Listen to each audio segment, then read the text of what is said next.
أبا عبد الله يا أبا عبد الله.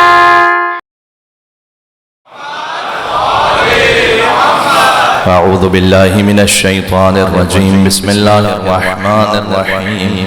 وبه نستعين وهو خير ناصر ومعين، والعاقبة للمتقين والجنة للموحدين والنار للعاصين، والصلاة والسلام على أشرف الأنبياء والمرسلين حبيب إله العالمين العبد المرتضى والنبي المجتبى والرسول المصطفى سيدنا ونبينا وشفيع ذنوبنا وطبيب نفوسنا ومولانا بالقاسم محمد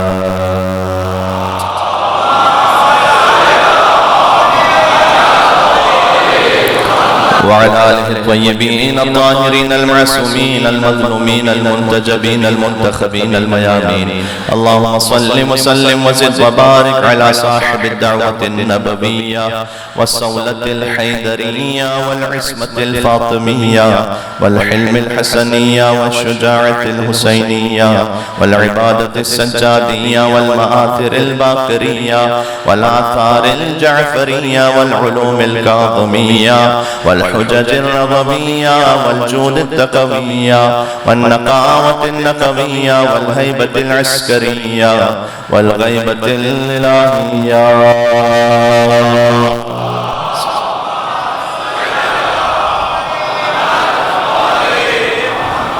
رحمة الله على محبيهم واللعنة الدائمة على أعدائهم أجمعين.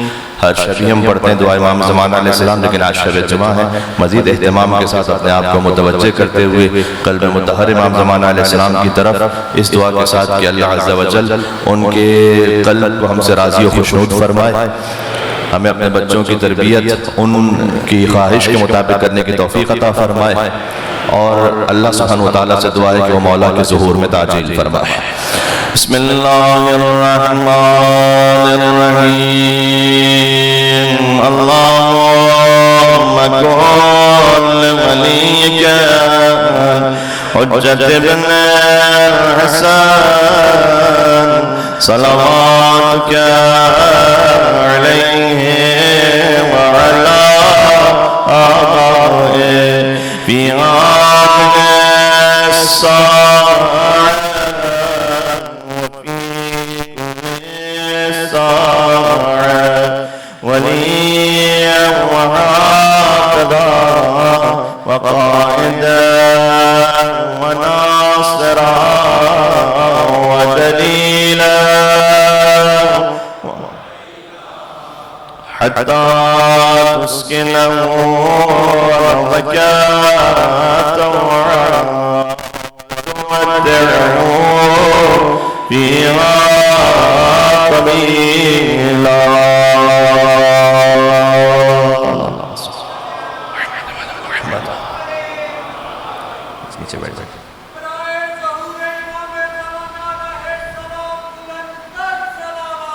اللهم صل.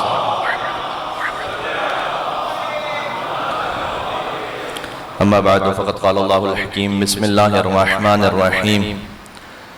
قال يا نوح إنه ليس من أهلك إنه عمل غير صالح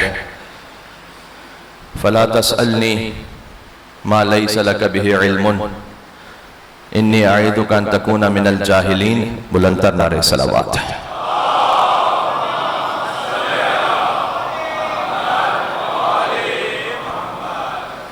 حضور سرور کائنات کا ارشاد گرامی ہے کہ قرآن کو باقی کلاموں پر ویسی ہی فضیلت حاصل ہے جیسے خود اللہ سبحانہ وتعالیٰ کو اس کی مخلوقات پر حاصل ہے. یعنی قرآن چونکہ علم اللہ ہے تو اللہ سبحانہ وتعالیٰ نے تجلی فرمائی ہے قرآن میں بنص حدیث امام صادق علیہ السلام.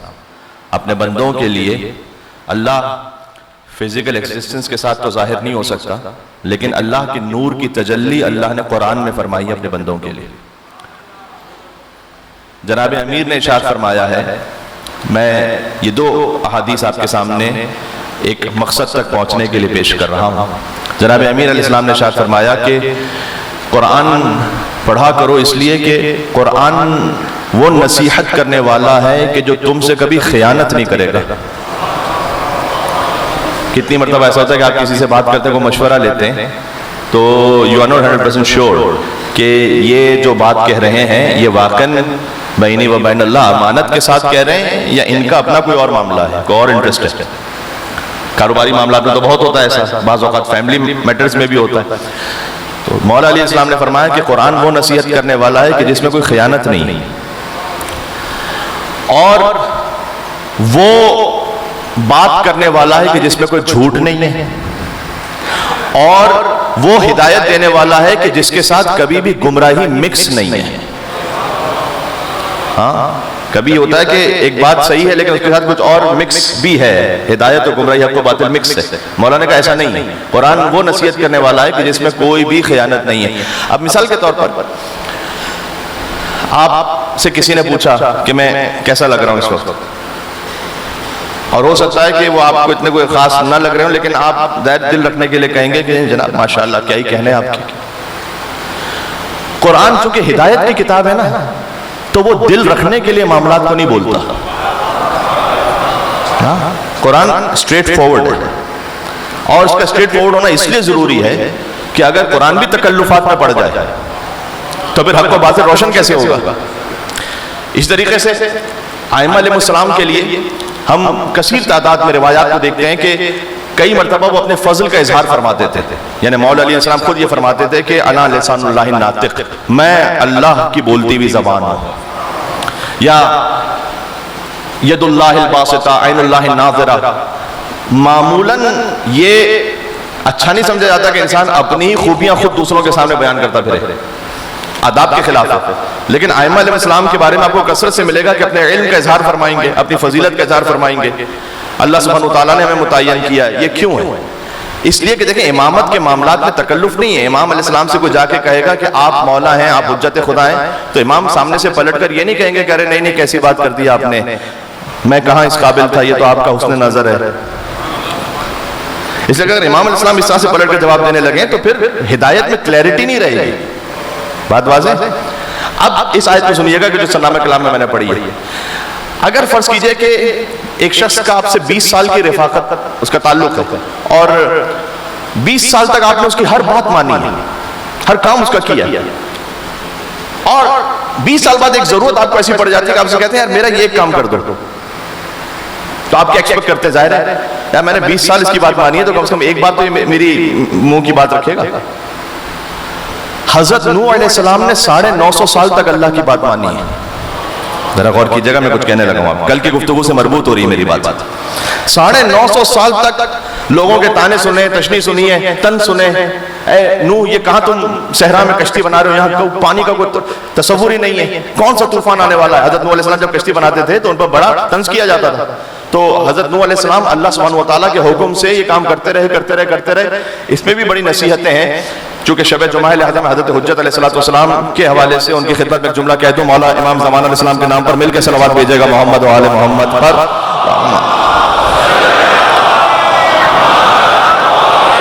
محمد. جب حضرت نوح علیہ السلام کو اللہ نے حکم دیا نا کہ کشتی بناؤ, جب کشتی بن چکی تو اللہ نے یہ کہا تھا کہ اب طوفان آئے گا, جو اس کشتی میں سوار ہوگا وہ نجات پائے گا. اللہ عز و جل کی وحی نازل ہوئی کہ اے نوح ابھی طوفان آنے میں 100 سال باقی ہے, انتظار کیجیے. کشتی بن چکی ہے, ریڈی ہے. حضرت نوح علیہ السلام کے ساتھ 240 لوگ تھے فقط.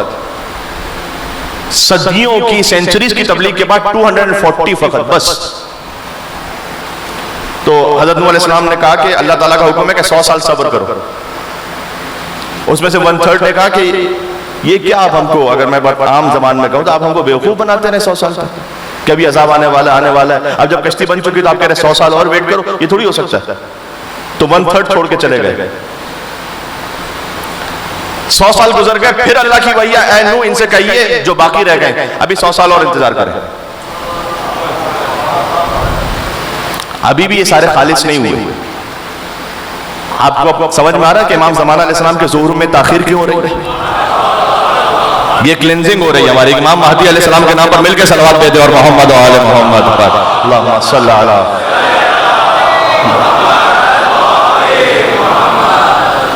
اسی لیے یہاں پر ہماری دعا ہے شب جمعہ آپ سب کے لیے اور جہاں جہاں تک مومنین ہیں ہم سب انشاءاللہ پروردگار ہماری نگاہوں کو ان کی زیارت کے لائق بنا دے, ہمارے ہاتھوں کو ان کی بیعت کے لائق بنا دے, ہمارے قلب کو ان کی محبت کے لائق بنا دے اور ہمارے وجود کو ان کی نصرت کے لائق بنا دے. حضرت نوح علیہ السلام سے اللہ تعالیٰ نے کہا بھی 100 سال اور ویٹ ہے. 100 سال میں جو 1/3 تھے وہ بھی چھوڑ کے چلے گئے. اس کے بعد جو رہ گئے یعنی 240 میں سے پہلے 80 چھوڑ کے چلے گئے, پھر مزید تقریباً 80, اب 80 رہ گئے. کہ یہ وہ ہیں جو بالکل خالص ہیں, پیور ہیں. سبحان اللہ. یہ وہ ہیں کہ جو تسلیم ہے. یہ تسلیم ہونا, تسلیم کی عالی ترین مثال حسین ابن علی کے سامنے ابو الفضل عباس علیہ السلام. اب پورے سفر کربلا میں کچھ لوگوں نے اپنے مفادات کے اعتبار سے امام علیہ السلام سے بات کی اور مشورہ دیا کہ آپ یہ کام نہ کیجئے, کیا ضرورت ہے اس طرح سے جھگڑے میں پڑ جانے کی. کچھ نے اپنی سنسیریٹی میں یہ کہا امام علیہ السلام سے کہ آپ کو کیا ضرورت ہے, آپ بچوں کو کیوں ساتھ لے کے جا رہے ہیں, آپ عورتوں کو کیوں ساتھ لے کے جا رہے ہیں. اس میں کچھ اچھے بڑے بڑے نام بھی ہیں. تو میں یہ نہیں کہہ رہا کہ انہوں نے اپنے کسی ذاتی غرض کے تحت یہ کام کیا, بلکہ انہوں نے اپنے طور پر ایک مشورہ دیا خلوص کے ساتھ. آپ کو پورے سفر کربلا میں 2 ہستیاں ایسی ہیں, ایک حسین کے علمدار ابو الفضل عباس علیہ السلام, ایک شریکت الحسین بی بی زینب سلام اللہ علیہا. مجھے بتلائیے گا ایک کہیں مشورہ عباس نے دے دیا حسین کو. ہم کون ہوتے ہیں امامت کو مشورہ دینے والے؟ ہمارا کام امام کو مشورہ دینا نہیں, ہمارا کام امام کے پیچھے چل رہا ہے. وہ امام ہے, معموم ہے. آپ غور کیجئے گا حضرت نوح علیہ السلام نے اتنا پریشر برداشت کیا ہے. کس کی خاطر؟ قربتاً اللہ, اللہ سبحانہ وتعالیٰ کی خاطر. 300 سال کا ویٹ کیا کشتی بنا کے. اب کشتی میں بیٹھے ہوئے سامنے دیکھ رہے ہیں بیٹا ڈوب رہا ہے. 20 سال کسی نے آپ کی بات مانی, آپ اس کی بات بھی ٹالیں گے. 950 سال حضرت نوح علیہ السلام نے اللہ کی بات مانی. پھر اللہ سے کہتے ہیں پروردگار یہ میرا بیٹا ڈوب رہا ہے, اس کو بچا لے خالی. میں نے کیا کہا, آغاز کہاں سے ہوا گفتگو کا؟ قرآن تکلفات کی کتاب نہیں ہے. ہاں, اب یہ نہیں ہو سکتا کہ اللہ سبحانہ وتعالیٰ کہے کہ اچھا ٹھیک ہے ہم دیکھتے ہیں, ذرا غور کرتے ہیں. وہ کام جو ہمیں نہیں کرنا ہوتا ہم کہتے ہیں انشاءاللہ کریں گے. حالانکہ یہ بھی اگر عمدن کوئی کہہ رہا ہے تو جھوٹ ہے, یہ جائز نہیں ہے. یہ کسی نے آپ سے کہا ہمارے ہاں آئیے گا مجلس میں, آپ نے کہا انشاءاللہ آؤں گا, جبکہ آپ جانتے ہیں کہ آپ نہیں جائیں گے. جائز نہیں ہے یہ کہنا. انشاءاللہ کا مطلب جھوٹ بولنے کا لائسنس چھوڑی ہے. یہ صداقت ہونی چاہیے قول و گفتار میں. آپ کہیے ریسپیکٹفلی کہ میرے بظاہر آنا ممکن نہیں ہے. انشاءاللہ کہہ دینے سے بات نہیں, غلط بات ہے. انشاءاللہ یعنی اللہ نے چاہا, یعنی میرا تو ارادہ پورا ہے, اللہ نے چاہا تو آ جاؤں گا. اللہ تعالیٰ یہاں سامنے یہ نہیں کہہ رہا نوح علیہ السلام سے کہ اچھا بھی ہم غور کرتے ہیں, ذرا دیکھیں, تھوڑا ٹائم گزرے, ہم دیکھتے ہیں, ابھی شاید بچا لیں تمہارے بیٹے کو. اس طرح ٹائم گین نہیں کیا اللہ نے. اللہ نے کہا انہو لیس من اہلک, سٹریٹ سیدھا. اے نوح یہ آپ کے اہل میں سے ہے ہی نہیں, آپ کے اہل میں سے ہے نہیں, تو ہم کیوں بچائیں گے اسے؟ کیونکہ حضرت نوح علیہ السلام سے اللہ نے وعدہ کیا ہوا تھا کہ ہم آپ کے اہل بیت کو بچائیں گے. السلام علیکم یا اہل بیت النبوہ, ہمارا موضوع ہے اہل بیت نبوت و معدن رسالت. اہل بیت کے لئے فقط رشتہ دار ہونا کافی نہیں ہے, اہلیت بھی تو ویسی ہو, ہاں کوئی رسول جیسا ہو. یہ مسلمان کہتے ہیں نعوذ باللہ من ذالک, بعض مسلمان, سارے نہیں, کہ رسول ہم جیسا. کوئی یہ نہیں کہہ سکتا کہ رسول ہم جیسا. فقط علی ہے رسول جیسے.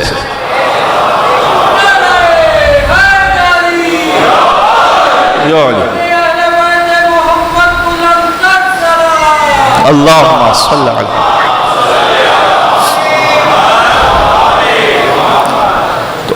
انہو لیس من اہلک, اے نوح آپ کے اہل میں سے نہیں ہے. کیوں؟ انہو عمل غیر صالح, اس کا عمل صحیح نہیں ہے.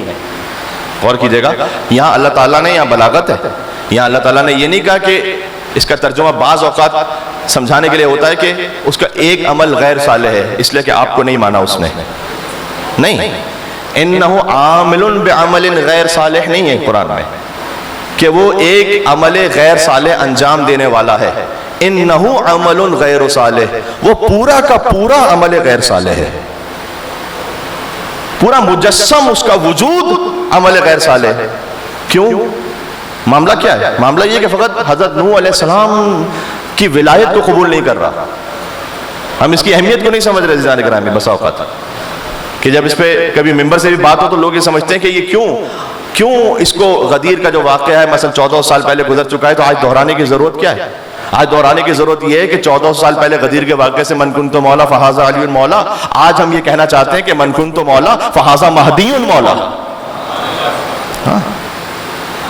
آج اگر غدیر ہے تو پھر نماز ہے، نماز کی روح ہے، پھر روزے کی روح ہے، پھر عبادت کی روح ہے. ورنہ اللہ تعالیٰ کہہ رہا ہے انہو عمل غیر صالح، یہ پورا کا پورا وجود ہی اس کا عمل غیر صالح ہے. اس کی بالکل مثال ویسی ہے جیسے اللہ تعالیٰ نے قرآن میں کہا تھا یا ایھا الرسول بلغ ما انزل الیک من ربک فإن لم تفعل فما بلغت رسالتہ. اگر آپ نے یہ نہیں پہنچایا تو عہد پیغمبری کا کوئی کام ہی انجام نہیں دیا، کچھ بھی نہیں ہوا. پھر اس لیے حضور مکرم نے بلند کیا. اور یہ معاملہ بھی ذاتی نوعیت کا نہیں ہے. آپ غور کیجئے گا غدیر میں جو مولا علی علیہ السلام کے ہاتھ پر بیعت ہوئی ہے اور آج بھی ہم اپنے وجود سے اس بیعت کا اظہار کرتے ہیں، یہ بیعت ہاتھ علی کا ہے، بیعت اللہ سبحانہ و تعالیٰ کی ہے. آپ کو یہ حق ہے کہ آپ پوچھیں کہ مولانا آپ نے کیسے کہا یہ ہاتھ علی کا ہے، بیعت اللہ کی ہے. اس لیے کہ سورہ فتح میں اللہ سبحانہ و تعالیٰ نے کہا ہے کہ ان الذین یبایعونک فانما یبایعون اللہ. اے رسول جو آپ کے ہاتھ پر بیعت کر رہے ہیں وہ آپ کے ہاتھ پر نہیں ہے. انما یبایعون اللہ، جو مصطفیٰ کے ہاتھ پر بیعت کر رہا ہے وہ اللہ کے ہاتھ پہ بیعت کر رہا ہے. اللہ کے ہاتھ پہ بیعت ہے یہ. رسول اللہ نے فرمایا علی لحمک لحمی، آپ کا گوشت میرا گوشت ہے. تو جو علی کے ہاتھ پہ بیعت کر رہا ہے وہ مصطفیٰ کے ہاتھ پہ بیعت کر رہا ہے، جو مصطفیٰ کے ہاتھ پہ بیعت کر رہا ہے وہ اللہ کے ہاتھ پہ بیعت کر رہا ہے.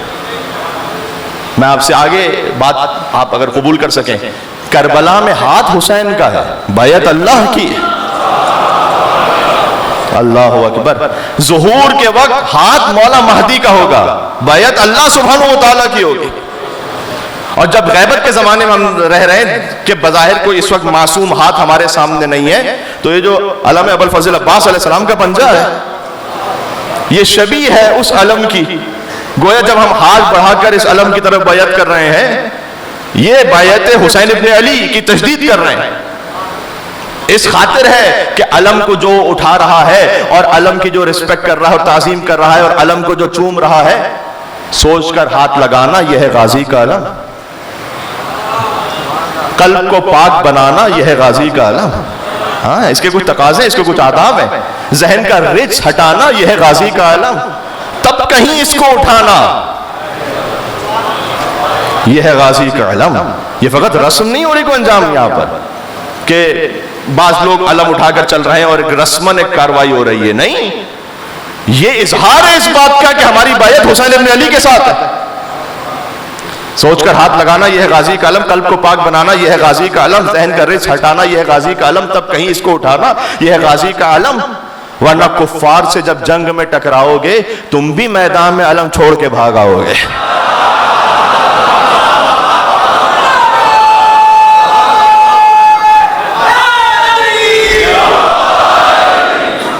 ہاں سبحان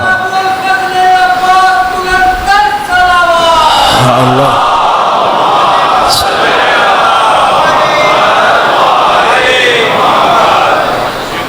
تو مولا کائنات علیہ السلام کا معاملہ ان کا ذاتی معاملہ نہیں ہے. علی ابن ابی طالب السلام کے ہاتھ پہ بیعت اللہ سبحانہ و تعالیٰ تک ہمیں پہنچا رہی ہے. اچھا ابن عباس کا ایک خوبصورت مکالمہ ہے. ابن عباس نے دیکھا کہ کچھ لوگ ہیں کہ جو بیٹھ کر بعض جماعت نعوذ باللہ من ذالک مولا علی پر سب و شتم کر رہے ہیں. یہ دہائیوں تک ہوتا رہا. یہ 90 سال تک بعض لوگوں پہ لکھا ہوا 90 ایئرز تک ممبر و محراب سے علی ابن ابی طالب علیہ السلام پہ سب و شتم ہوا ہے. نعوذ باللہ من ذالک. اور یہ جو سب و شتم کرنے والے تھے اگر ممبر محراب سے ہو رہا ہے یعنی جمعے کے خطبے میں ہو رہا ہے تو اس وقت اگر کوئی جمعے کا خطبہ دے رہا ہے تو وہی راوی بھی ہے، وہی محدث بھی ہے. اب آپ ہم سے کہتے ہیں کہ ہم ایسوں پر اعتماد کریں حدیث لینے کے لیے. کہ جو جمعے کے خطبے میں علی ابن ابی طالب پہ گالی دے رہے ہیں، نعوذ باللہ من ذالک. سب و شتم کا مطلب اردو میں یہی ہے. میں نے ایک مرتبہ یہ لفظ کہا، اس کے بعد میں نہیں کہوں گا دوبارہ تاکہ بچے سمجھے کہ میں کیا کہنا چاہ رہا ہوں. اس کی انٹینسٹی کتنی ہے. لا صلاۃ الا بفاتحۃ الکتاب، کوئی نماز پوری نہیں ہوتی جب تک کہ سورہ الحمد نہ پڑھ لی جائے اس نماز میں. یہ حدیث ہے. اس لیے کہ مستحب نماز میں دوسرا سورہ چھوڑ دینے کی اجازت. نافلہ نماز میں آپ فقط سورہ الحمد پڑھیں اور دوسرا سورہ اسکپ کر دیں. جان بوجھ کے آمدن بھی کر سکتے ہیں یہ کام. نافلہ نماز ٹھیک ہے، لیکن واجب نماز میں آپ کو دوسرا سورہ پڑھنا ہے. لیکن سورہ الحمد وہ ہے کہ جو نافلہ نماز میں بھی فرض ہے. کوئی نماز سورہ الحمد کے بغیر تصور نہیں ہے. مجھے معاف کیجئے گا، اس وقت ایک فقرہ مشہور تھا جمعے کے خطبہ دینے والوں میں اور پبلک میں جملہ مشہور تھا کہ لا صلاۃ الا بسب علی ابن ابی طالب. نماز کوئی پوری نہیں ہوتی جب تک علی ابن ابی طالب پر نعوذ باللہ گالی نہ دے دی جائے. یہ فقرہ مشہور تھا اس وقت. چھوٹے چھوٹے بچوں کے دماغوں کو پولیوٹ کیا جاتا تھا. یہ جو آج ہے نا جو بچوں کو لے کر آتے ہیں مجلس امام حسین علیہ السلام میں، یہ اس عمل کا رد عمل ہے. یہاں پر ہاں ہر ایکشن کا کوئی ری ایکشن ہے. آج آپ ان سے کہتے ہیں کہ چھوٹے چھوٹے بچے کیوں ہیں مجلس میں؟ اس لیے کہ جب تم نے بنی امیہ کی پوری نسل نے اپنے بچوں کے دماغوں کو آلودہ کر دیا بغض علی سے، تو آج مومن وہ مجلس امام حسین علیہ السلام میں اپنے بچے کو اس لیے لے کر آ رہا ہے تاکہ اس کے دل میں حب علی ابن ابی طالب کا وہ بیج بویا جا سکے. سبحان اللہ. شجر سرہرزن ہوتے ہیں، غنچے بول پڑتے ہیں. چھوٹے چھوٹے غنچے ہیں نا یہ. شجر سب ہرزن ہوتے ہیں، غنچے بول پڑتے ہیں، اور علی کا ذکر آ جائے تو شجرے بول پڑتے ہیں.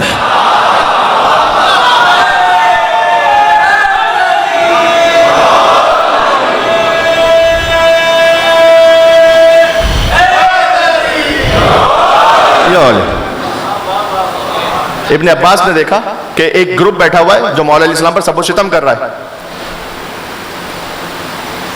میں تو یہ جملہ ممبر سے اگر ڈائریکٹ کہتا نا تو لوگ کہتے ہیں کہ مولانا نے دیکھیں کیسے غلوف کیا ہے. اب ابن عباس نے کہا جو علی کے شاگرد خاص ہیں وہ گزر رہے ہیں ان لوگوں کے سامنے سے کہ جو مولا علیہ السلام کو برا بھلا کہہ رہے ہیں.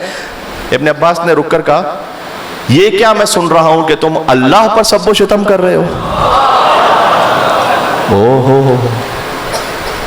کہا نہیں آپ کو غلط فہمی ہوئی ہے.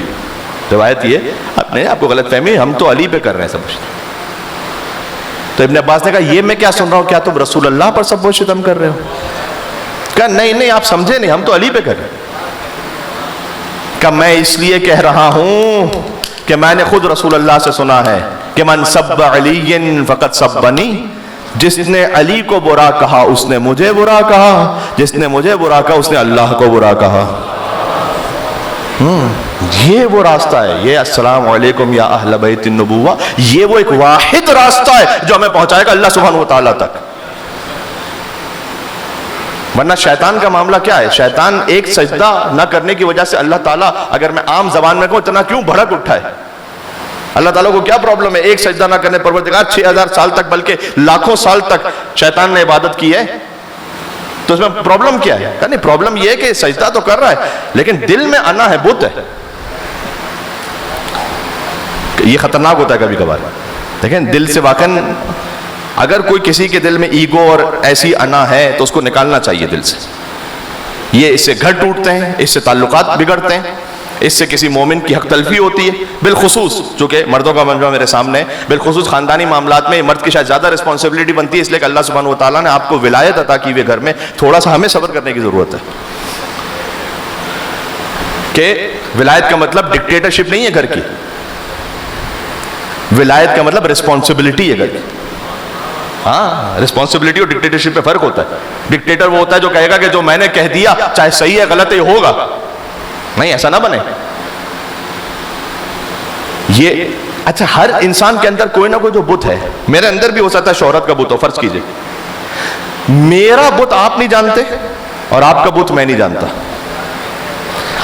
جو اندر کا بت ہے نا وہ انسان کو خود توڑنا پڑتا ہے، کوئی باہر سے آ کے نہیں توڑ سکتا. اس لیے کہ مجھے معلوم ہی نہیں کہ اندر کیا بت ہے تو میں کیا توڑوں گا. تو اس لیے اپنا بت انسان کو خود توڑنا اندر سے.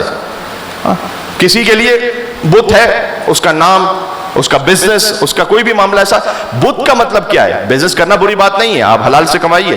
بت کا مطلب یہ ہے ہر وہ شے کہ جو اللہ کے مقابل پر آ جائے، یہ بت ہے. تب وہ بت ہے. اللہ سے کرے دور تو تعلیم بھی فتنہ،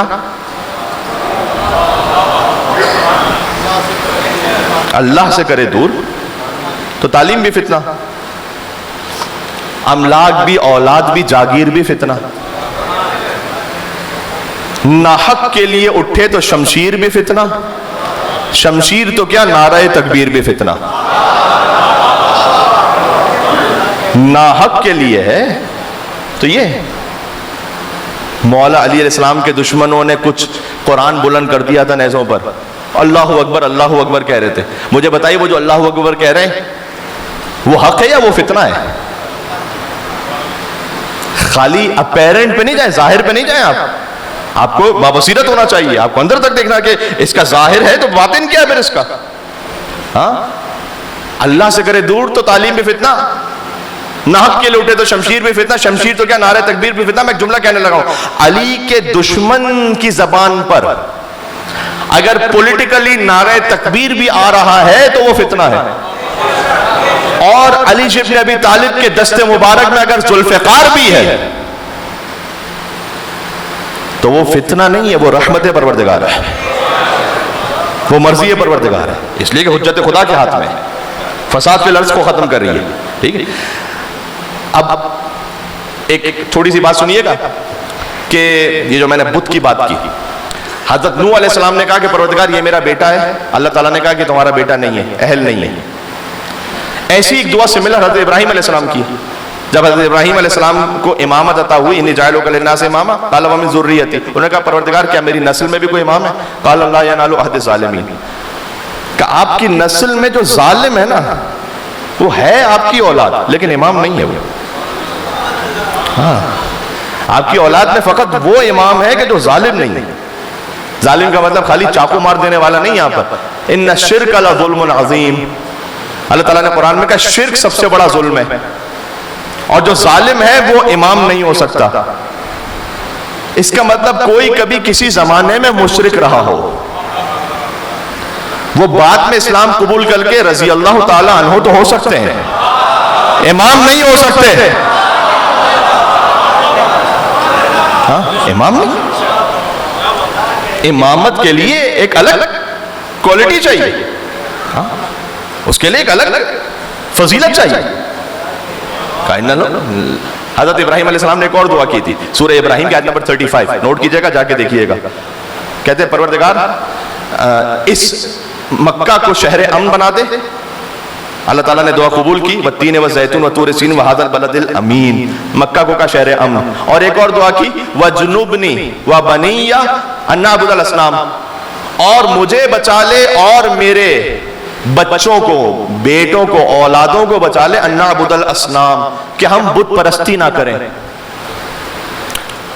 سوال، ابراہیم علیہ السلام کی دعا اللہ نے قبول کی ہے یا نہیں کی ہے؟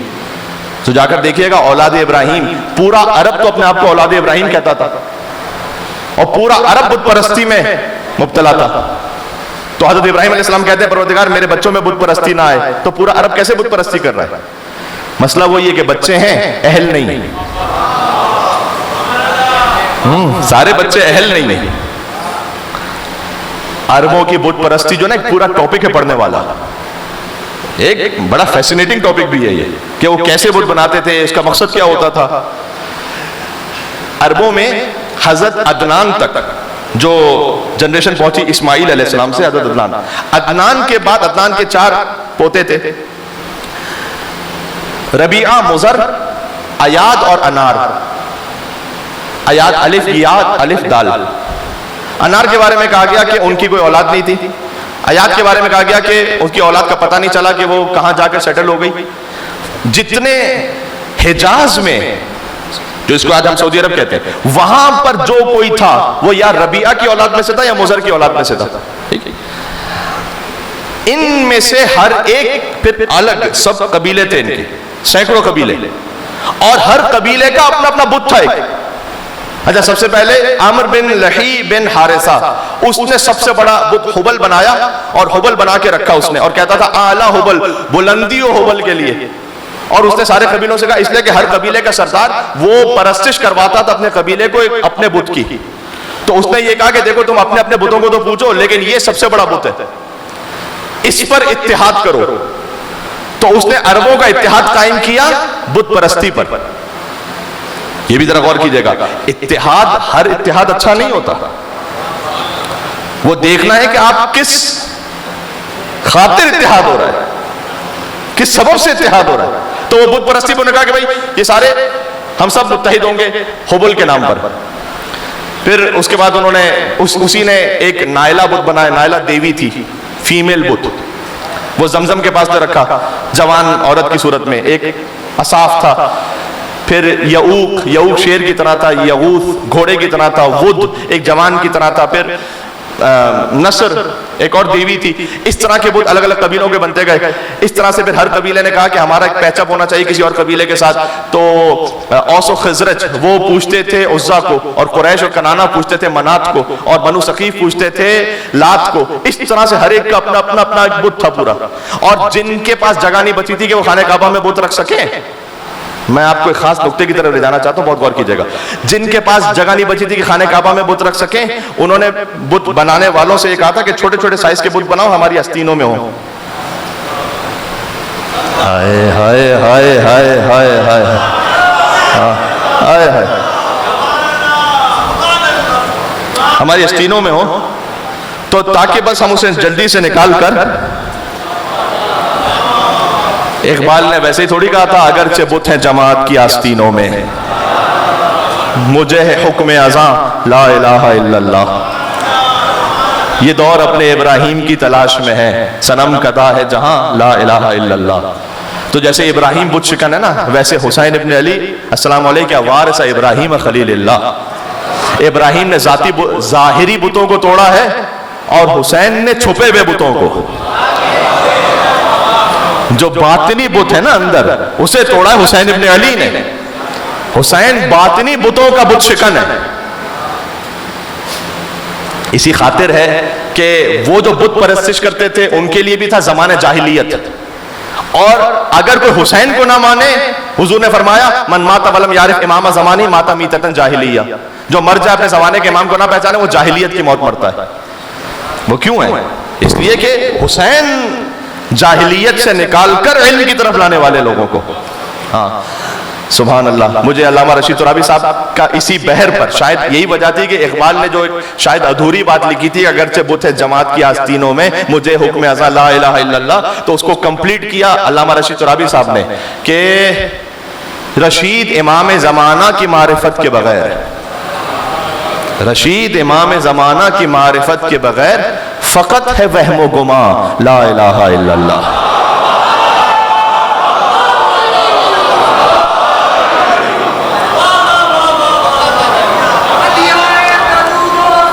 کیا بات ہے، سبحان اللہ.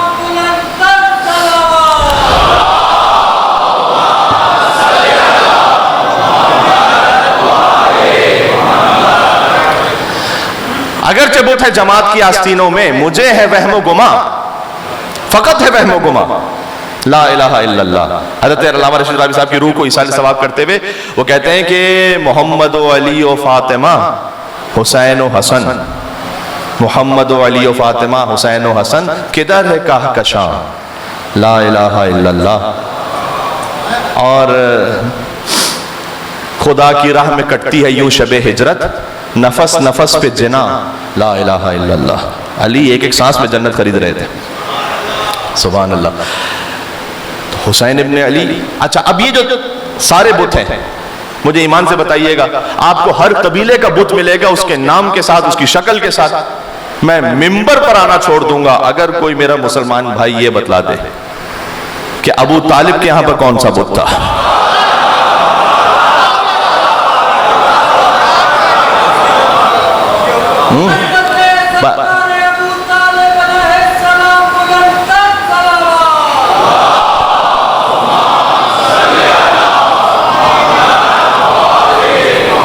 میں ممبر بنا چھوڑ دوں گا.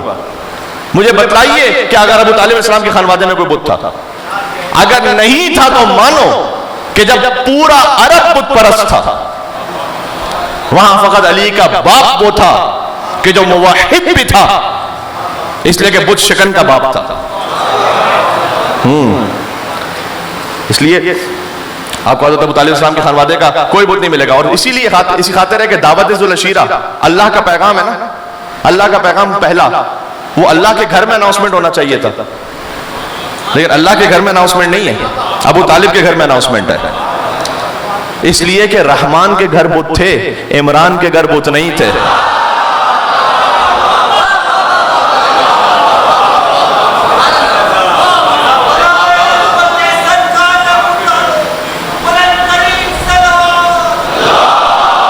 اللہم صلی علی محمد.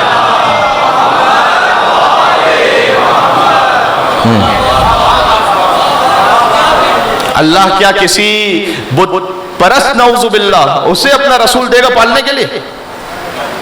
تو اس لیے رحمان کے گھر بت تھے, عمران کے گھر بت نہیں تھے. اور جب حضرت ابو طالب نے پالا تو اللہ سبحانہ وتعالیٰ نے احسان بھی ادا کیا, الجزاء الاحسان الا الاحسان.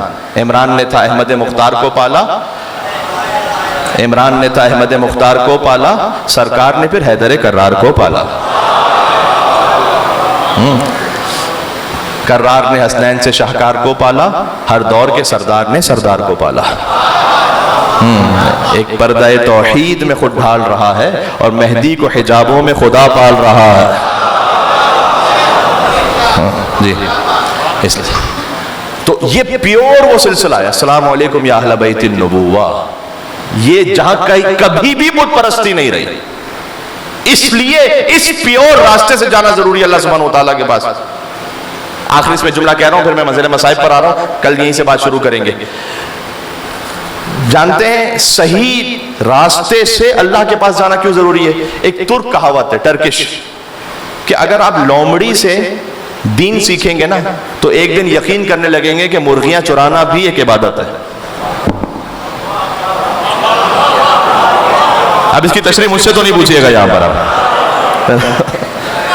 جو لومڑی سے دین سیکھے گا یقین کرے گا کہ مرغی چرانا بھی ایک عبادت ہے. راستہ پیور ہونا چاہیے. جی اس لیے ہے کہ یہ جو مجھے مولا مان رہا ہے وہ مانے اسے. راستہ پیور رکھیں اپنا. جب یہ راستہ پیور ہے, شب جمعہ ہے آج ویسے ہی اپنے آپ کو متصل کرنے کی رات اہل بیت اطہار علیہ السلام سے, اور واقعاً اللہ سبحانہ وتعالیٰ ایسے ارحم الراحمین اہل بیت علیہ السلام ایسے کریم ابن کریم ہے. کسی نے مولا کائنات سے ایک چور پکڑا گیا, اس نے کہا جیسے کبھی کسی کو آپ پکڑتے ہیں نا تو فوراً کہتا ہے یہ پہلی دفعہ ہو گیا, معاف کر دو. اس نے کہا مولا یہ پہلی دفعہ چوری ہو گئی, معاف کر دے. امام نے کہا اللہ پر جھوٹ نہ باندھ, اللہ کبھی کسی کو پہلے گناہ پر ذلیل نہیں کیا کرتا ہے. ہاں پہلے سبحان اللہ. آج واقعاً اپنے آپ کو جوڑنے کی رات ہے امام حسین علیہ السلام سے کہ پروردگار میں غلطی پہ غلطی کرتا گیا, خطا پہ خطا کرتا گیا, تو مجھے بلاتا گیا یہاں پر. الہی کم من قبیح سترت وکم من فاتح من البلاء اقلت وکم من عثار وقیت وکم من مکروہ دفعت وکم من ثناء جمیل لست اہلا لہ نشرت. دعائے کمیل, پروردگار کتنی ہی برائیوں کو تو نے میری چھپا کے رکھا ہے, کتنی بلاؤں کو ٹال دیا ہے, کتنی مصیبتوں کو دور کیا ہے, اور میری کتنی تعریفیں ایسی جن کا میں مستحق نہیں تھا تو نے لوگوں میں مشہور کی بھی. سبحان اللہ. آپ ایسے گھرانے کے ماننے والے ہیں کہ جہاں سے آپ کو وہ موضع الرحمہ ہے, معدن الرحمہ ہے, وہاں سے وہ دعائیں اور وہ آداب ہمیں ملے اللہ سبحانہ وتعالیٰ تک پہنچنے کے, باقی اس سے محروم ہے. یقین فرمائیے گا ہم دعائے کمیل جیسا خزانہ ہے کسی اور کے پاس نہیں ہے. کیا دعا عرفہ جیسا خزانہ ہے کسی کے پاس نہیں ہے. ہمارے پاس جو آداب بیان کیے گئے, تعقیبات نماز کے آداب, تسبیح بی بی فاطمہ سلام اللہ علیہا, نماز جعفر طیار, تسبیح بی بی فاطمہ سلام اللہ علیہا. امام صادق اسلام نے فرمایا ہے کہ 1000 نفل نمازوں سے اور رکعتوں سے افضل ہے ایک تسبیح بی بی فاطمہ الزہرا کی. اور میں نے ایک بزرگ عالم سے سنا تھا کہ امام جعفر صادق اسلام ہماری نمازوں کے لیے نہیں کہہ رہے, امام کہہ رہے ہیں میری 1000 نمازوں سے افضل ہے میری دادی فاطمہ الزہرا کی ایک تسبیح. سبحان اللہ.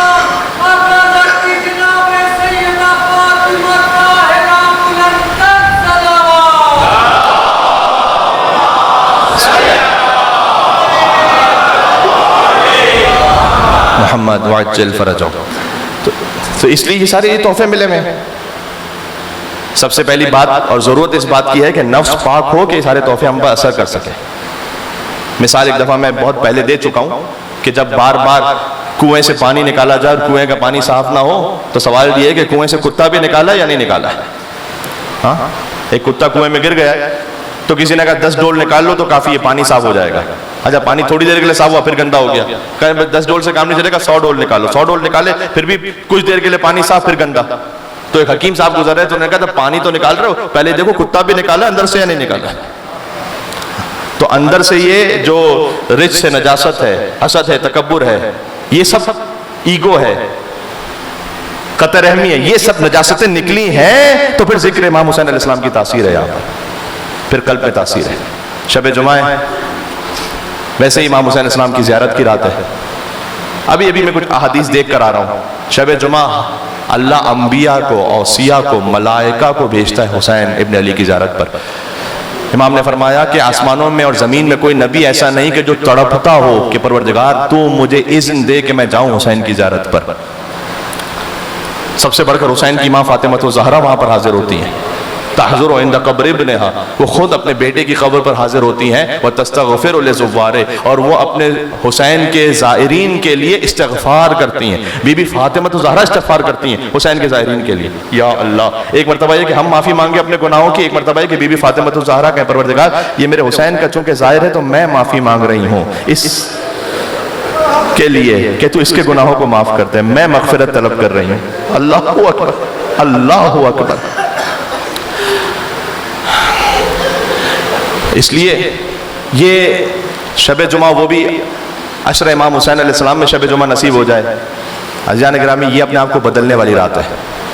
اور آج اس فرش عزا پر میں اپنے آپ سے بھی کہہ رہا ہوں اور آپ سے بھی کہہ رہا ہوں, میں نے کہا ہر ایک اپنے آپ کے بت کو خود جانتا ہے. بات یہیں پر کنکلوڈ ہو رہی ہے.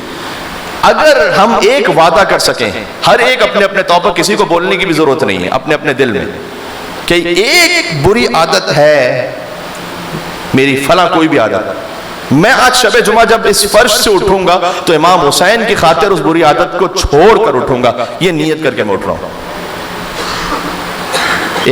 کوئی ایک, کسی کی بد نظری بری عادت ہے, کسی کا غصہ بری عادت ہے, کسی کے زبان پر سب و شتم گالی بری عادت ہے, جس کی جو بری عادت ہے, ایک کوئی اپنی عادت کو جو نجاست اندر سے وہ نکال کے اٹھے. یہ آج شب جمعہ کا پیغام ہو گیا. آپ میں سے کوئی نعرہ حیدری کہہ دے, میں چاہتا یہ ہوں کہ امام علی علیہ السلام کے نعرے سے اس بات کو ہم اختتام کریں تاکہ وعدہ پورا ہو, پکا ہو. کیا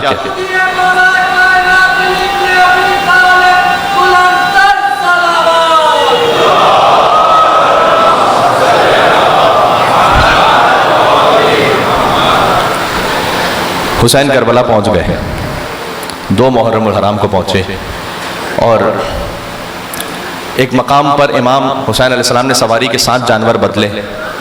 دیکھیں رونے کے لیے آتے ہیں آپ عشر محرم میں, شب جمعہ تو بالخصوص. کوئی اگر میں کہتا ہوں صلوات پڑھنے میں بھی بخل کر دے, نہیں کرنا چاہیے ویسے, کوئی یا علی کہنے میں بخل کر دے آہستہ کر, لیکن رونے میں نہیں کرنا چاہیے بخل ان شبوں میں.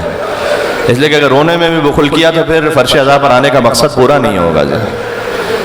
سیدہ سلام علیہا منتظر ہیں, وہ ہمارے فضائل سننے کے لیے یہاں پر نہیں آئی ہوئی ہوتی, یہاں پر وہ آتی ہیں کہ کس کی آنکھوں میں آنسو ہیں میرے حسین کے نام پر, کس کی صدا بلند ہو رہی ہے امام حسین علیہ السلام کے نام پر, وہ اس لیے تشریف لاتی ہیں. اتنی بڑی تعداد میں آپ یہاں تشریف فرمائیں. بی بی سیدہ سلام علیہا یقیناً اجر عطا فرمائیں گی. جب حسین پہنچے نا, 7 سواری کے جانور بدل لیے, امام نے بدل لیے, آگے نہیں بڑھتا. امام خود عالم الغیب ہے, اللہ کے اذن سے جانتے ہیں, لیکن آس پاس لوگوں کو بتلانا ہے نا. کیسے قبیلے کو لے آؤ کسی جو یہاں رہتا ہو, بنی اسد کا قبیلہ آیا, کیا دیکھو اس جگہ کا نام کیا ہے بتلاؤ گے مجھے؟ انہوں نے کہا کہ اسے شط الفرات کہتے ہیں. کیا کوئی اور نام بھی ہے؟ کا غازریہ بھی کہتے ہیں. کا کوئی اور نام بھی ہے کیا اس کا؟ تو ایک بہت بوڑھا انسان آیا, اس نے آ کے کہا کہ میں نے اپنے بھی بوڑھوں بزرگوں سے سن رکھا تھا کہ اسے کرب و بلا بھی کہتے ہیں. امام نے کہا ھذا ارض کرب و بلا, یہ کرب اور بلا کی سرزمین ہے. ہاں ہونا وحط و رحال لینا, یہیں پر ہمارے خیمے لگائے جائیں گے. ومسفک و دماءنا, یہیں پر ہمارا خون بہایا جائے گا. بس ابھی قیام کا ارادہ کیا تھا کہ بی بی فضہ آئیں اور آ کے کہا کہ شہزادی زینب نے آپ کو یاد فرمایا ہے۔ امام اپنی خواہر کے قریب پہنچے، فرمایا بہن آپ نے یاد فرمایا؟ کہ بھیا یہ کہاں قیام کا ارادہ کر لیا ہے؟ اس لیے کہ کسی بی بی کے رونے کی آواز میرے کانوں میں آ رہی ہے۔ کہ زینب یہ کسی اور کی نہیں، ہماری ماں فاطمہ الزہرا کی آواز ہے۔ حسین مدینہ سے چلے ہیں، فاطمہ کی روح ساتھ ساتھ چلی ہے۔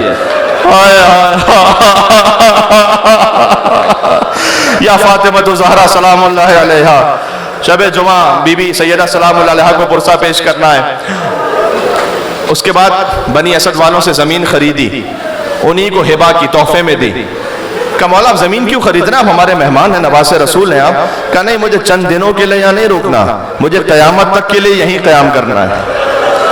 زمین خریدی اور اس کے بعد تحفے میں دے دی، لیکن تحفے میں ایک ساتھ میں شرط رکھی امام نے کہ دیکھو اگر میرا کوئی زائر میری زیارت کے لیے آئے نا، کتنے زائرین مجھے داہنے بہانے نظر آ رہے ہیں، آپ کا کیا مقام ہے عزیزوں۔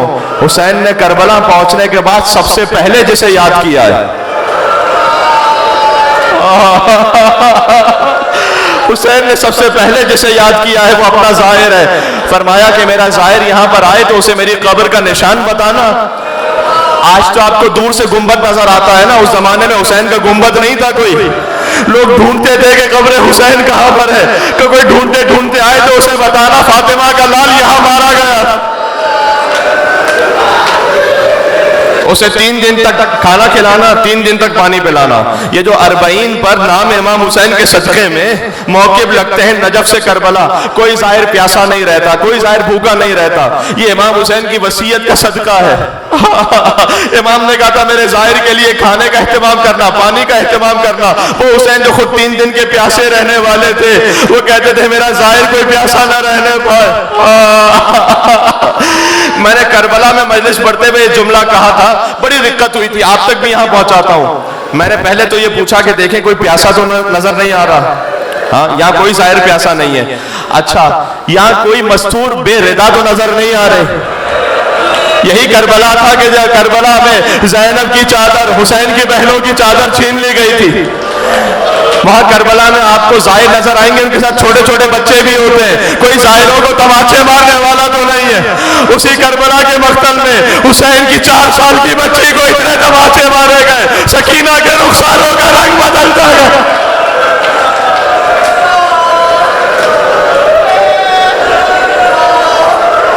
اس کے بعد مردوں سے کہا کہ دیکھو تم ہمارے لاشوں کو دفنا دینا، ایک اور وصیت ہے، اس لیے کہ یزیدی فوج چلی جائے گی، ہمارے لاشیں بے گور و کفن ہوں گے، تم یہ وعدہ کرو کہ لاشوں کو دفناؤ گے۔ انہوں نے وعدہ کیا کہ ہم آپ کے لاشوں کو دفنائیں گے۔ اس کے بعد کہا نہیں اپنی عورتوں کو بھیجو۔ اب عورتیں چادریں اوڑھ کر آئیں کہ مولا ہم بھی اس قابل ہیں کہیں آپ کی نصرت کر سکیں؟ کہ دیکھو شاید تمہارے مرد ڈر جائیں تو میں تمہیں بتاؤں میں کون ہوں، میں فاطمہ کا بیٹا ہوں، میں زینب کا بھائی ہوں۔ اگر تمہارے مرد ڈر جائیں اور لاشوں کو دفن نہ کریں تو فرات کے کنارے پانی بھرنے آنا، ہمارے لاشوں کو دفنا دینا۔ پھر چھوٹے چھوٹے بچوں کو بلایا، چھوٹے چھوٹے بچے حسین کے سامنے آ کر بیٹھ گئے۔ بچوں کو دیکھ کر امام نے کہا دیکھو میں سکینہ کا باپ ہوں، میں چھوٹے علی اصغر کا باپ ہوں، اگر تمہارے ماں باپ ڈر جائیں اور ہمارے لاشوں کو دفن نہ کریں تو فرات کے کنارے کھیلتے کھیلتے آنا، ایک ایک مٹھی خاک اٹھا کر ہمارے لاشوں پہ ڈال جانا۔ جزاک اللہ جزاک اللہ۔ صدائیں اور بلند ہو رہی ہیں، نام امام حسین کا یہی صدقہ ہے، اور صدا بلند ہونی چاہیے۔ شب جمعہ کربلا معلیٰ تک ہماری یہ روح پہنچے۔ جب 11 محرم کو بنی اسد کا قبیلہ وعدہ پورا کرنا تھا نا، میں اس روایت کو مکمل کر لوں۔ بنی اسد کا قبیلہ آیا، اس نے کہا امام سے وعدہ کیا تھا، اب لاشوں کو دفن کیسے کریں؟ پہچان نہیں ہو پا رہی لاشوں کی، اس لیے کہ لاش کی پہچان سر کے ذریعے ہوتی ہے، وہ تو کسی لاش پر تھا نہیں، کاٹ کر نوکے نیزہ پر بلند کیے گئے تھے۔ 11 محرم کی روایت ہے عزیزوں، یہ روایت میں دیکھ کر پڑھ رہا ہوں آپ کی خدمت میں، فقط تخیل نہیں ہے۔ ابن زیاد نہیں عمر سعد نے یہ کہا تھا کہ جاؤ شہیدوں کے جو لاشیں ہیں نا، میں شہید کہہ رہا ہوں یعنی جتنے لاشیں پڑے ان کے سر لے آؤ۔ مجھے معاف فرمائیے گا، روایت میں جملہ ہے کہ یزیدی بھوکے کتوں کی طرح لاشوں پہ ٹوٹ پڑے. جس کے ہاتھ میں جو لاشا آیا اس نے وہ سر کاٹ دیا. اور تھوڑی دیر بعد عمر سعد کے خیمے کے سامنے ایک سروں کا انبار کھڑا ہو گیا. تو عمر سعد نے کہا کہ سروں کو تراش خراش کا سیدھا کرو, سیدھا سیدھا کرو اسے. شہزادی زینب دیکھ رہی تھی, بی بی ام کلثوم دیکھ رہی تھی. اللہ اکبر, کیا قیامت ہے, کیا قیامت ہے. وہ یہ سروں کو کاٹ کر لے گئے. اب شہیدوں کے لاشیں بے سر پڑے ہوئے ہیں. بنی اسد کا قبیلہ آ کے دیکھتا ہے کہ لاشوں کی پہچان نہیں ہے, کون سا لاشا کس شہید کا ہے. تو سردار نے کہا ایسا کرو, ایک گنج شہیداں اجتماعی قبر تیار کرو, سارے شہیدوں کو ایک ساتھ دفن کرتے ہیں بے نام و نشان. خدا آپ کو کربلا لے کر جائے, آج بھی حسین کے پائنتی سیدھی جانب گنج شہیدہ موجود ہے. ابھی پہلا لاشا دفن ہونے والا تھا کہ راہ کوفہ سے ایک مسافر کی آواز آئی.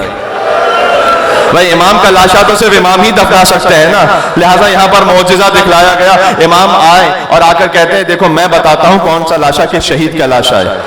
دیکھو یہ حبیب ابن مظاہر کا لاشا ہے, یہ جون غلام حبشی کا لاشا ہے, یہ عابس بن شبیب شاکری کا لاشا ہے. پھر پوچھنے والے نے پوچھا یہ کس شہید کا لاشا ہے؟ کہا دیکھتے نہیں پورا بدن گھوڑوں کی ٹاپوں تلے پامال ہو گئے.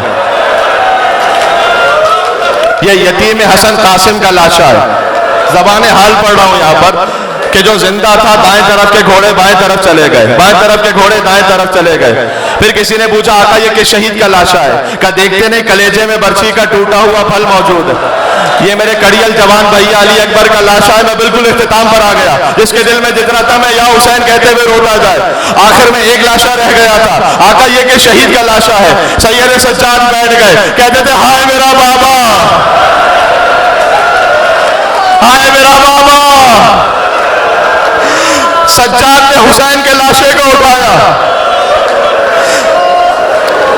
جو دفن کر چکے ہیں میت کو وہ جانتے ہیں حکم شرعی ہے کہ چہرے کو قبلے کی طرف کر دو. سجاد نے کہا ہوگا بابا آپ کی لاش پر سر موجود نہیں ہے بابا, میں کیسے قبلہ رخ کروں؟ سجاد نے اپنے ہونٹوں کو حسین کی کٹی ہوئی گردن پر رکھا. انگشت شہادت سے حسین کی قبر پر جملہ لکھا ھذا قبر حسین ابن علی الذی قتلہ عطشانا. یہ اس حسین کی قبر ہے جسے دو نہروں کے درمیان پیاسا مارا گیا. حسین کا لاشا بھی دفن ہو گیا.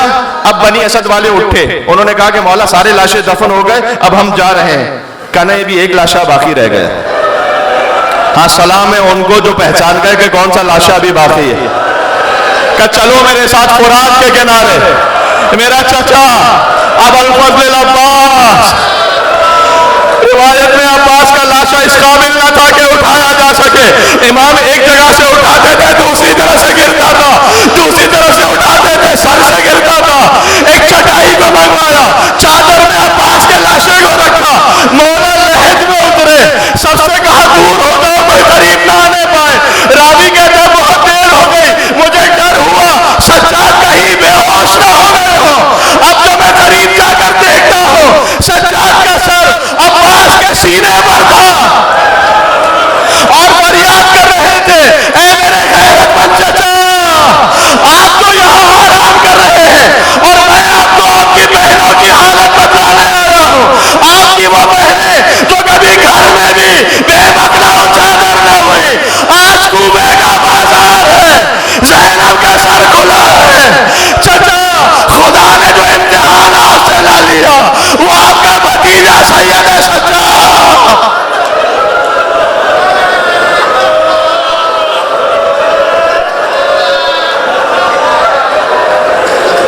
شب جمعہ کربلا چلتے ایک سلام امام حسین علیہ السلام کو زیارت عاشورہ کا سلام پڑھتے ہیں. السلام علیکہ یا عبد اللہ وعلى الأرواح التي حلت بفنائك. السلام على الحسين وعلى علي بن الحسين وعلى أولاد الحسين وعلى أصحاب الحسين.